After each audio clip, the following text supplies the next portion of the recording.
Ayan. Yay! Dito ka muna ate. Dito. Ayan. Okay. Tingin ka sa camera muna. Pa-beauty muna tayo. Pa-beauty. Hello! Hello. Mga kababayan, mga kabarangay. Mga kababayan sa bubarang. Yes! Mga kababayan, mga kabarangay. Blessed day and blessed morning sa atin lahat. Ayan. Napakasaya ni Daddy Frankie, mga kababayan. Walang paglagyan. Kumbaga, napakasaya ko talaga as in. Bakit? Kasi mga kababayan, kung natatandaan ninyo, yung unang-unang nakita ni Kuya Sam, si Maricel. Pero ang tawag sa kanya mga kababayan, nung unang-unang nakita ni Kuya Sam is Purapor. Pero mga kababayan, pakiusap, magmula ngayon, hindi na po si Maricel, ay hindi na po si Purapor. Wala na si Purapor. Siya po si Ate Maricel na napakaganda. Ang laki ng pagbabago. Na? Kung noon nakikita nyo makulit, noon pag pumunta kami sa ibang lugar, kung ano-ano tinuturo, hindi maawat. Pero ngayon, napakasimple. Napakagandang nanay. At yan ay dahil po sa suporta nyo sa Team Daddy Frankie. Kaya masaya po ako. Kaya naman, thank you Lord sa iyong gabay sa amin, araw-araw na pagmimisyon. At sa araw na ito, isa na naman kapatid natin ang nabago natin. Kumbaga yung dating nandoon sa kalsada, ilang taon pagala-gala, manlilimos para makakain, manghihingi para makakain. Hindi natin alam kung anong nangyayari. Lahat ginagawa, maisurvive lang yung gutom. Walang pumapansin, dinadaan-daanan. Pero ngayon, eto na siya mga kababayan. Si Ate Maricel, eto na siya ngayon, nakikiusap kay Daddy Frankie. Kung pwede daw, dalawin niya ang kanyang pamilya. Doon po ako natuwa ng sobra mga kababayan. Dahil sa pagtulong, pag-aruga natin sa kanya, after ng ilang buwan, ngayon si Ate Maricel, hindi na niya iniisip kung ano-ano. Una niya naisip, gusto niya raw dalawin ang kanyang pamilya. So sa makatwid, nasa tamang kaisipan na si Ate Maricel. No? Bagamat hindi pa po tapos or hindi pa totally natapos yung aming gamutan sa kanya, pero kita na natin sa kanyang pananalita, nakakapagtrabaho na siya dito sa bahay, kaya na nilang alagaan ang sarili nila, alam na niya maglinis sa kanyang sariling katawan, alam na rin po niya magluto. Napakasarap sa pakiramdam mga kababayan. Kayo mga kababayan, i-comment nyo dyan kung ano yung nakita nyo kay Ate Maricel nung unang-unang nakita ni Kuya Sam. And then, sinabi ni Kuya Sam sa akin, ni Sam Motovlog na kung pwede puntahan ko, kung pwede gawan natin ng paraan. At sa awa ng Diyos, ito na siya. Kaya mga kababayan, sa araw na ito, kaya ako masaya dahil ito na yung araw na dadalhin natin siya sa kanyang nanay, sa kanyang lola, sa kanyang tiyahin. At higit sa lahat, isa pa sinabi niya, gusto rin niya makita yung kanyang mga anak. Dahil sa tagal-tagal ng panahon, hindi sila nagkikita-kita. Maaaring tinitignan siya ng kanyang pamilya, nakikita siya kung saan-saan siya noon, pero siya, hindi niya napapansin sila. Kasi nung time na yon, hindi nila kayang kontrolin. Di ba? Kaya nandun lang siya sa lansangan. Pero ngayon, siya na mismo ang pupunta sa kanyang mga anak. Right, Ate Maricel? Gusto mo na makita talaga yung mga anak mo? Opo. So, pupunta na tayo? Opo. Pero after one day, babalik pa rin tayo dito. Opo. Happy ka ba ngayon na pupunta na tayo? Opo, Daddy. Bakit ka masaya? Nalalaw po kasi ako eh. Yan, na-miss mo na ba talaga sila? Opo. O, sakay na tayo? Opo. Wala nang iyakan, wala nang drama? Wala na po. Wala na, masaya na.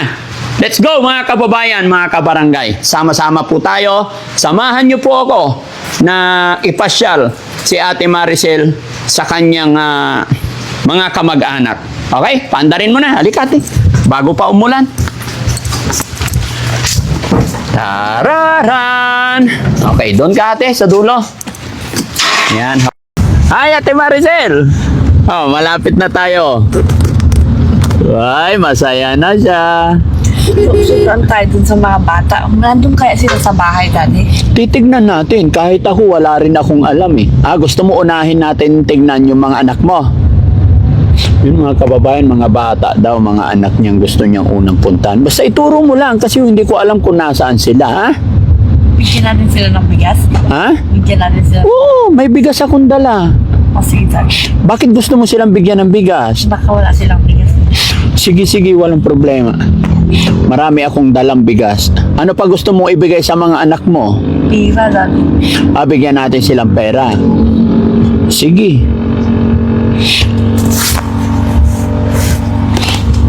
Basta't sinabi mo, walang problema hanggat kaya ko. No? Bakit daw? Nasaan sila? Yan, wala na lang. Tumigil sila? Kasi hindi nila tayo nakita. May tindahan. Masaya ka ba, ate? Wow! Gaano kasaya? Huh? Gaano kasaya na makikita mo na yung mga anak mo? Masaya po, Daddy. Masaya. Paano kung wala sila doon? Ha? Hindi natin alam, pero nandoon yung mga yun. Ano tinitignan mo dyan? Wala po. Anong oras na ba, Daddy? 11:39. Ay, 11:39 pa lang? Opo. Maaga pa. Ha? Maaga pa pala. Mukhang madilim lang kasi na tiyempo na itong biyahe natin. May bagyo pala. Bagyo. Maulan. Hindi pa naman kami nagdala ng mga bota. Pero okay lang yan. Kahit ano mo yan. Gat kaya namin. Sige, pupuntahan natin yung nanay mo. Nanay mo, anak mo, tapos tiyahin mo. Para masaya din sila. No? Yan. Masaya kami para sa'yo, Ate Maricel. Happy ako para sa'yo na makikita mo yung pamilya mo, di ba? Ay, alos pa yung Daddy.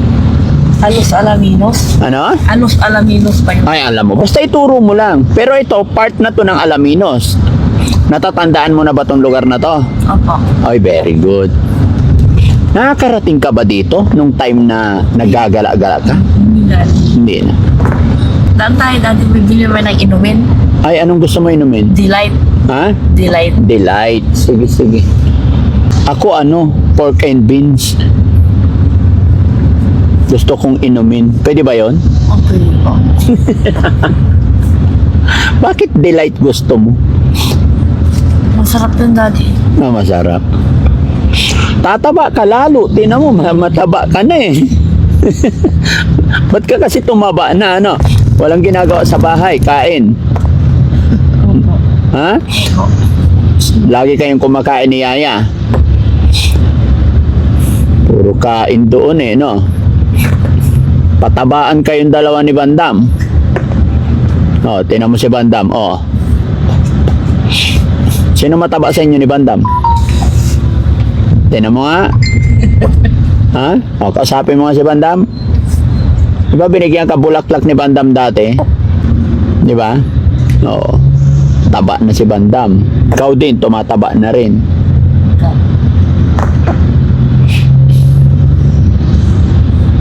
Ayan mga kababayan, malapit na po kami.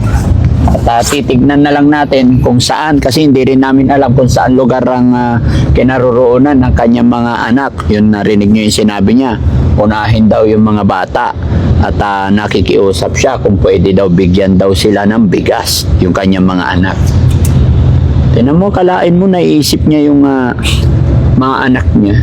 Iniisip niya. Hindi man natin napapasukan yung kanyang kaisipan, pero iniisip niya yung kapakanan ng kanyang mga anak. Kaya tuloy-tuloy lang tayo hanggang sa mag-improve talaga lahat. Na? Okay. Inom tayo water. Delight. Hmm. 7-Eleven. Saan? Tara, bili tayo sa Delight. Si Bandam hindi bigyan, hindi nagsasalita eh. Kasi maangot eh. Pagpura sa akin. Ha? Pagpura. Hindi ka naman nagsasalita eh. Bakit kobra pa? Hindi ka naman puyat. Ha? Ito ko. Pagpura yung... green. Ha? Pagpura green.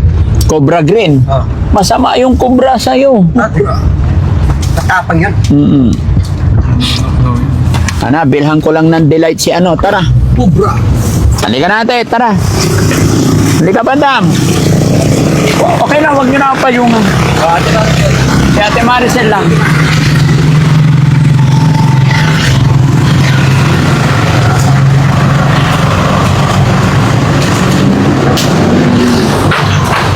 Delight. Asan Delight? Kasi Ate Maricel. Nandiyan ka. O, sige, hanapin mo yung gusto mo. Si Bandam, asan? Hanapin mo na yung gusto mo, Bandam. Halika.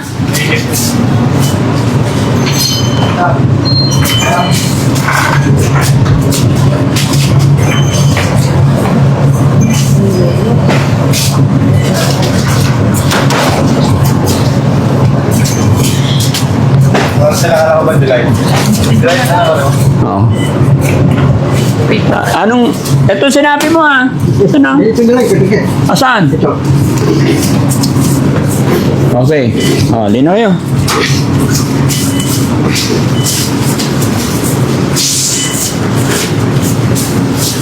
Ano ba yung binili mo? Chocolate? Tutulik.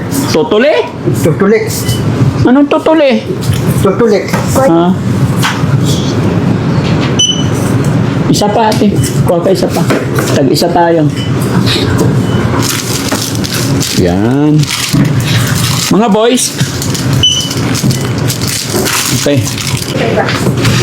Anong drinks gusto nyo? Kayo? Hello po.